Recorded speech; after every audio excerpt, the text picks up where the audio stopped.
Hello, welcome. Let's get you from spiraling to running steady.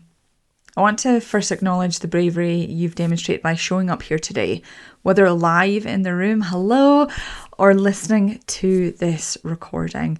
When it comes to running, it is so easy to focus on pace and effort and goals and the good stuff. But when it comes to what's going on in your brain, that's the tricky piece that often isn't really talked about. Now, I want this to be a safe space for you, so you'll see that I am recording the session. However, I'm just recording my audio. That's what will be available after this call. So you are all on mute for the time being. I will unmute you all at the end during the Q&A session. So if you have any questions throughout this session, pop them in the chat. I will either incorporate them into what I'm saying in the moment, or I'll hold off so we can have a conversation about them at the end. All sound good? Great, let's begin. So I want to start with a moment that you may recognise. Your mid-run. Maybe 3k in, maybe 8k in. Maybe it's a run that really matters to you. And at first, everything feels fine. It's going well. Then suddenly something shifts. Maybe your breathing changes. Maybe your pace drops slightly. Maybe you've looked at your watch. And almost instantly, your brain turns on you. Maybe it says things like, this is harder than it should be. You're not as fit as you thought. You're going to have to slow down. And what's interesting isn't just that those thoughts appear, it's how quickly they take over your whole run. You go from possibly feeling steady, confident, running, okay, it's fine, to feeling like you are in a battle with yourself. Like just something is not as it should be. And most runners assume I need to think more positively, or I need more motivation, or I need to be mentally stronger. But what I want to show you today is that's not the problem. And if you keep trying to fix it at that level, you're going to keep getting the same result. And just so you know who you're talking to, because I know there's some new faces certainly in the room, and whoever is listening to me on the podcast, hello. My name is Gillian. I'm a running mindset coach, and I work with runners who already know how to train. They know how to run, but find themselves stuck in this exact cycle where physically they're capable, but mentally something just keeps getting in their way of achieving their running goals. Most of the runners I work with are experienced, often balancing a lot in their lives, and are frustrated because they know there's more in them, but they just can't seem to access it consistently. And what I've found both in my own running and through working with these runners is that the problem is rarely fitness. It's what happens in those moments under pressure when your brain shifts and everything starts to spiral. So the work that I do and what I'll be sharing with you today is about how to stay steady in those moments, how to build self-trust under pressure, and how to stop that mid-run unraveling from happening in the first place. By the end of this webinar/workshop, you're going to understand why your self-talk collapses under pressure, what actually happens in your body in that moment, and how to stay steady, not by forcing thoughts, but by changing your state. Most runners think they have a discipline problem, that if they are more disciplined, they wouldn't have these mental wobbles that perhaps lead to having to walk during a run or even quit and walk home, quit a run early. You do not lose discipline mid-run. You lose control of your state. And when your state changes, everything changes. Breathing, perception of effort, thoughts, decision making. So the question becomes, What actually causes that shift? When pressure rises, your system shifts. Not mentally first, psychologically. Your body reads, this is getting hard, as this might not be safe, and it moves you into a protective state. That's when your inner critic, your trickster brain, your inner narrative, whatever you call it, that's when it gets louder. Now, your inner critic is not out to sabotage you, even though it certainly feels like it at times. It's trying to protect you. It is doing its job. It just doesn't know that that hard thing isn't something to be protected from. However, most runners try to respond to that by thinking their way out of it. So repeating just stay positive, or keep going, or you've got this, aka motivational fluff. But at this point in your run where your brain has already shifted, that isn't gonna work. It works before your brain shifts, but not after its shift. Because no matter what you say to yourself, nothing will change, because your body, your brain are no longer in a thinking state. And you cannot outthink a dysregulated nervous system.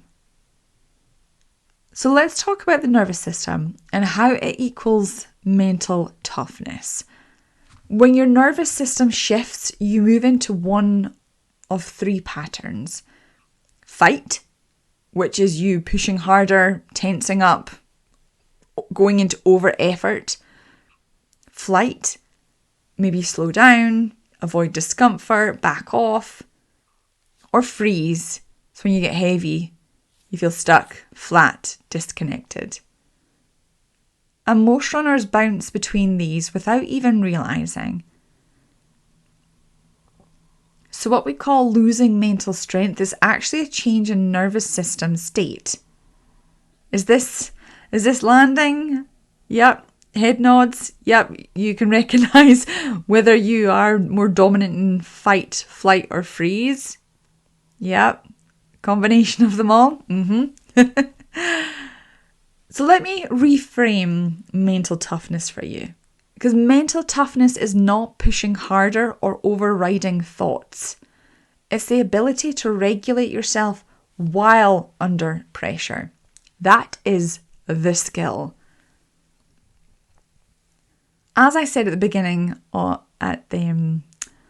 this session, this is a workshop / webinar. So here is the part of the session that is experiential. It's a guided reflection.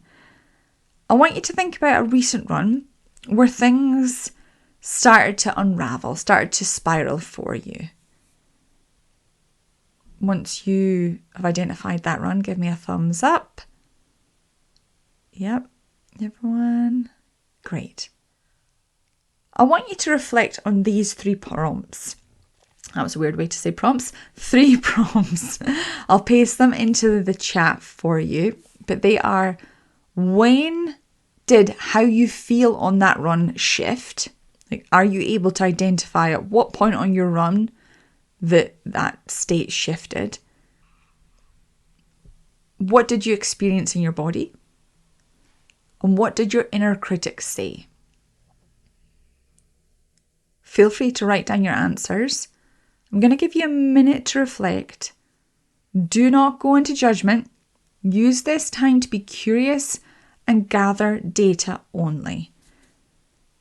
Once you've worked through all 3 questions, if you can put your head back up so I can see your face, and I'll know that you are done.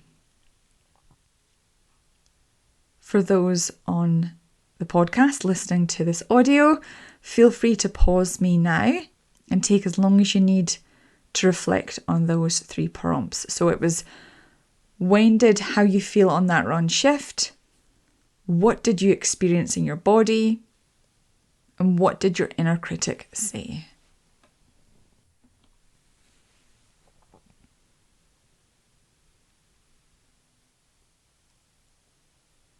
And once you've finished with those, I want you to think about, what did you do next?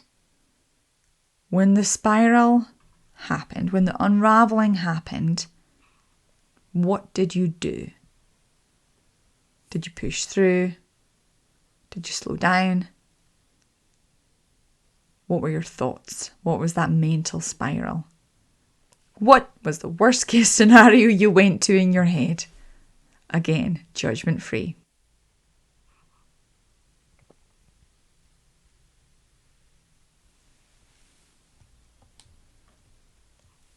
This exercise is really great because it helps you see what is going on. It lets you witness seeing your experience clearly. When we take the time to dive into these things, that's when it turns from subconscious to conscious. And when we are consciously aware of patterns, that's when we can actually work with them. But until we're consciously aware, until we are curious and witness what our experiences are, we can't make the shift. What this reflection exercise gives you is a clearer picture of your pattern, because spirals rarely come out of nowhere. There's usually a moment where something shifts first. A change in effort, breathing, tension, even a thought. And the more clearly you can recognize your early signs, the earlier you can intervene. That's the point of the reflection. That's the point of the exercise. Not to overanalyze the run, not to judge yourself for how you responded, but to build awareness of what happens just before the spiral gains momentum.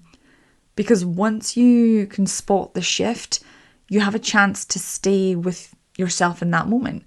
And that's where this next method comes in. So instead of trying to fix your thoughts, we work with them in this order. So you notice the shift. Something just changed. It's not dramatic. It's just awareness. On your run, you're aware of when the shift occurs. Then you're going to regulate first. So before you start going into solution mode or trying to fix things, before you decide, bring your system back. Focus on your breathing. Focus on your rhythm. Focus on your body. So examples of this are, you could exhale longer. Relax your shoulders, give your ears some space. Find rhythm in your stride. This is being present in the moment. Because when you're present in the moment, you can't be thinking about the past, you can't be thinking about the future, you can't be in your head if you're present. Then direct. Now and only now, you can give yourself a cue. Not 10 thoughts, 1. So I want you to choose what that thought could be. It could be settle, smooth, stay here. Now all these begin with an S. You do not need to pick one that begins with an S, but a word or a couple of words that help you have that cue, that moment to bring yourself back to consciously aware. And this is where the exercise becomes really useful, because now you're not just looking back on that run, you're starting to see where this fits in. The moment you identified, that's your entry point. That's where you notice something has changed. So instead of waiting until you're fully in it, you catch it earlier because you're consciously aware of where your patterns are. You regulate, you steady your system, and then you give yourself one clear cue to stay present. So the exercise helps you recognize your pattern, and this method gives you something to do with it in real time. That's how you move from spiraling to steady. The identity shift, all this work that we do, it isn't about fixing bad runs. It's about becoming someone who can stay steady under the pressure, because you can do that. You trust yourself more. You stop second guessing mid-run. You become consistent, not just physically, but mentally. And that's the work that we do inside the Runner Identity Project, lovingly called TRIP, where we don't just talk about mindset, we train it in real time, under pressure, in the exact moments you usually spiral. So if you recognize yourself in this, if you know that there is a piece that's missing in your training and you just don't want to understand it, but actually build it, I'd love to invite you into a conversation. No pressure, just a space to look at where you're at, what's currently happening in your running, and whether this kind of work would actually support you. You can write me in the chat or reply to the email you signed up with, or if you're listening to the podcast version, use the link in the description box below. Actually, let me just add the link into the chat now for anyone that is ready to chat, and we will take it from there. And that is our session. We've talked about why your self-talk collapses under pressure, what actually happens in your body in that moment, and how to stay steady not by forcing thoughts, but by changing your state. Now, I saw there was lots of questions coming through on the chat as I was going through, so I'm going to turn the recording off now for the Q&A portion. If you're listening to this on the podcast, thank you for listening. If you've got any questions, feel free to reach out to me.